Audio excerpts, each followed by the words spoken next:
आज हरियाणा के कुरुक्षेत्र में आम आदमी पार्टी की बड़ी रैली हो रही है। इस रैली से पहले पार्टी ने हरियाणा के लिए 2 नारे दिए हैं। ये नारे हैं, हरियाणा में भी केजरीवाल और अब बदलेगा हरियाणा। आज की रैली में आपके राष्ट्रीय संयोजक अरविंद केजरीवाल शामिल हो रहे हैं और केजरीवाल इस रैली को संबोधित भी करेंगे। इस रैली में 1 लाख से ज्यादा लोगों के शामिल होने की उम्मीद है और इस रैली पर सबकी निगाहें हैं, क्योंकि माना ही जा रहा है कि कुछ बड़े चेहरे आम आदमी पार्टी का दामन आज थाम सकते हैं।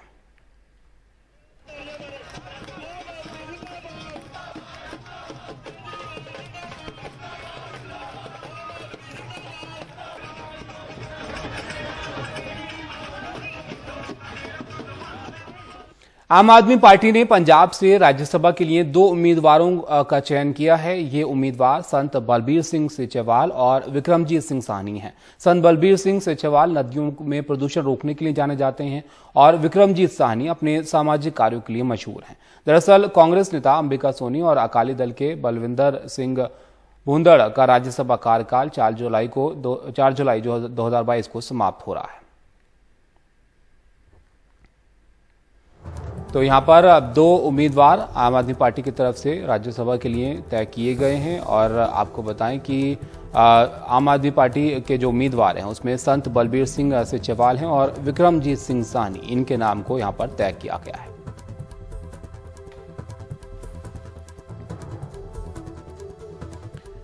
कांग्रेस की ओर से राज्यसभा के संभावित उम्मीदवार गुलाम नबी आजाद, जयराम रमेश, अजय माकन और पी चिदम्बरम और मुकुल वासनिक हो सकते हैं।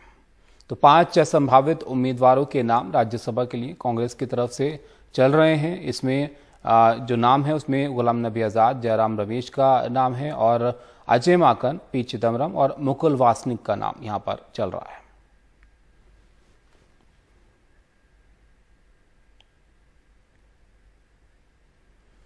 प्रधानमंत्री नरेंद्र मोदी ने कल गुजरात दौरे के दौरान राजकोट में एक अस्पताल का और गांधीनगर में नैनो यूरिया फैक्ट्री का उद्घाटन किया।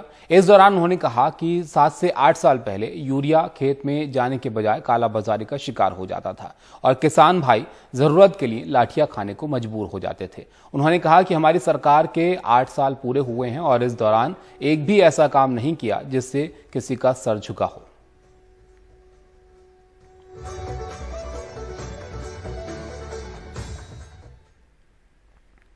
धन्यवाद माननीय प्रधानमंत्री जी आपका। और आइए अब देखते हैं माननीय प्रधानमंत्री जी के विकास लक्ष्य मंत्र सहकार से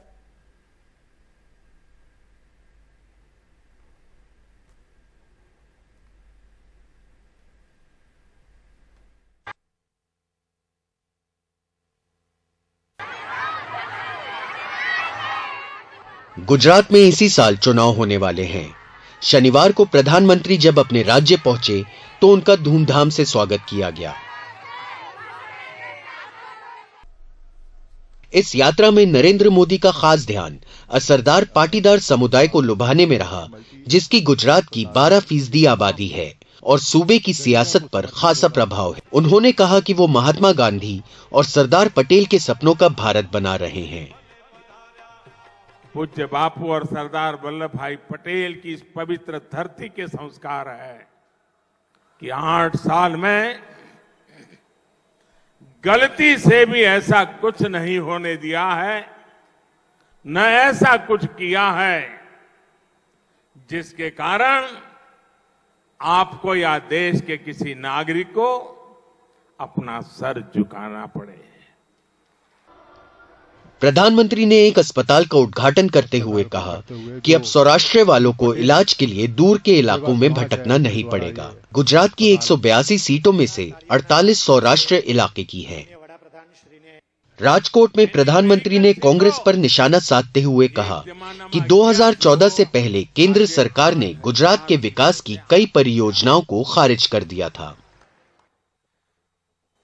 આ ડબલ એન્જિનની સરકારે ગુજરાતના વિકાસને નવી ઊંચાઈ પર પહોંચાડવા માટેનું કામ આદ્યું છે ભાઈઓ।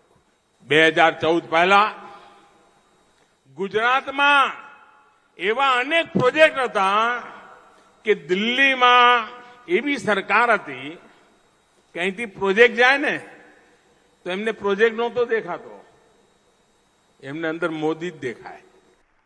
बीजेपी पिछले 24 साल से गुजरात में सरकार चला रही है। इस बार भी उसके हौसले बुलंद हैं, लेकिन आम आदमी पार्टी की बढ़ती ताकत और पाटीदार समुदाय की नाराजगी से आने वाले चुनावों में उसे चुनौतियों का सामना करना पड़ सकता है। अक्षय डोंगरे की रिपोर्ट, एनडीटीवी इंडिया। असम में बाढ़ का पानी उतर रहा है तो अब सारा ध्यान राहत और बहाली पर है। राज्य के किसानों ने पहले बारिश की आफत झेली और फिर मानसून से पहले ही उनके खेत और मकान बाढ़ के पानी में डूब गए। फसलों के लिए लिया हुआ कर्ज कैसे चुकाया जाएगा, ये समझ में यहां लोगों को नहीं आ रहा है। संजय चक्रवर्ती और रत्नदीप चौधरी की रिपोर्ट आप देखिए। गुवाहाटी को ऊपरी असम से जोड़ने वाला राष्ट्रीय राजमार्ग 37 बाढ़ की वजह से बंद कर दिया गया है। इस सड़क के करीब 2 किलोमीटर के हिस्से पर किसानों ने डेरा डाला हुआ है, क्योंकि उनके मकान और धान के खेतों में बाढ़ का पानी है। जो थोड़ा बहुत अनाज किसान बाढ़ के पानी से बचा पाए, उसे सड़क पर सुखाने के लिए फैला दिया है ताकि वो सड़ न जाए। हालात बहुत खराब है। अपने परिवारों को खिलाने के लिए यही अनाज बचा है। 45 साल के बशिश दास एक छोटे किसान हैं। पोलागुरी गांव में बाढ़ आई तो वो चावल की जरा सी फसल ही बचा पाए। अब वही चावल सुखाने की कोशिश कर रहे हैं। राष्ट्रीय राजमार्ग ना होता तो ये भी सड़ जाता। हमारा 650 बीघा जमी था, पानी का नीचे चला गया। आधा बीघा जमी काटा था, अभी धान का अभी दाम नहीं है। अभी हमारा तो बहुत प्रॉब्लम हो गया। हमारा तो धान तो गया था, प्राय 1,30,000 रुपया का धान चला गया पानी का नीचे। अभी इस साल में क्या कैसे पूछेगा बच्चा, बीबी से बीबी के कैसे पूछेगा हम। मॉनसून से पहले आई बाढ़ में 82,000 हेक्टेयर से ज्यादा खेती की जमीन पर आफत टूटी है। मोरीगांव जिले में ही 13,000 हेक्टेयर की फसल डूब चुकी है। हमारे पास 12-13 बीघे खेत है। हम चावल उगाते हैं और सिर्फ 3 बीघे बचा पाए। सारा मुनाफा बह गया। हम बहुत छोटे किसान हैं और फसल के लिए बहुत ज्यादा कर्जा लिया था। अब उसे कैसे अदा करेंगे? फिक्र इस बात की है कि खेती के लिए कर्ज भी चुकाने हैं और जो अनाज बाढ़ से बच गया है उसे अगली फसल तक सहेज कर रखना है। जमीन वाला खेती, लेकिन कुछ बचा पाया, लेकिन बाकी बिल्कुल मतलब 70-80% बांध के नीचे चला गया ये सब। अभी जो कुछ बचा हुआ है, अभी उसको देखिए धूप में धूप भी नहीं है, तो उसको जमीन भी कोई बचा हुआ जमीन भी नहीं है तो उसको सूख सके। तो इसलिए वो जब मतलब नेशनल हाईवे पर लाकर इसको सुखा रहा है। ज्यादा बड़ी चिंता इस बात की है कि बाढ़ का कहर मानसून से पहले ही आ चुका है, तो मानसून भर क्या होगा। गुवाहाटी से रत्नदीप चौधरी की रिपोर्ट, एनडीटीवी इंडिया। दुनिया के ज्यादातर हिस्सों में कोरोना की रफ्तार अब थमी है, तो ऐसे हालात में काफी लोग विदेश में छुट्टियां मनाने जाना चाहते हैं। वीजा आवेदन करने वालों की कतार लगी है, लेकिन निपटारे में देरी की वजह से काफी लोग मायूस हो रहे हैं।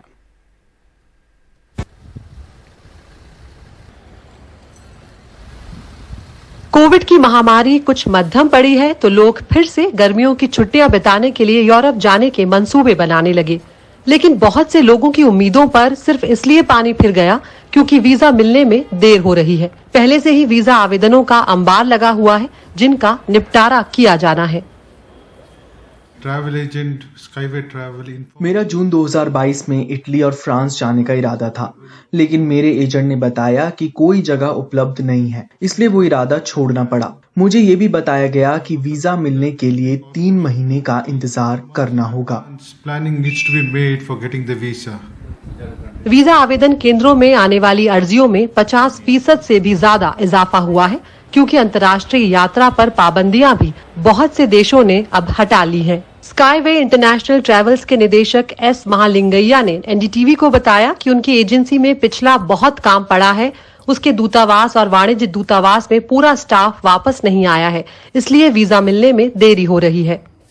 People are not able to travel to USA, Canada, UK. लोगों के लिए America, Canada, Britain, Germany, France, Italy और दूसरे यूरोपीय देश जाना लगभग नामुमकिन है, क्योंकि शेंगेन वीजा के लिए तारीख ही नहीं मिल रही है। वीजा लगवाना आजकल करीब करीब नामुमकिन सा काम है। Applications pending even from our agencies, and it is next to impossible to get the visas immediately. गर्मी के मौसम में लोग ठंडे मुल्कों की सैर तो करना चाहते हैं, लेकिन हालात ये हैं कि वीजा की भागदौड़ और परेशानी से ठंडक तो दूर रहेगी, अलबत्ता दिमाग जरूर गर्म हो जाएगा। श्रीजा की रिपोर्ट, एनडीटीवी इंडिया।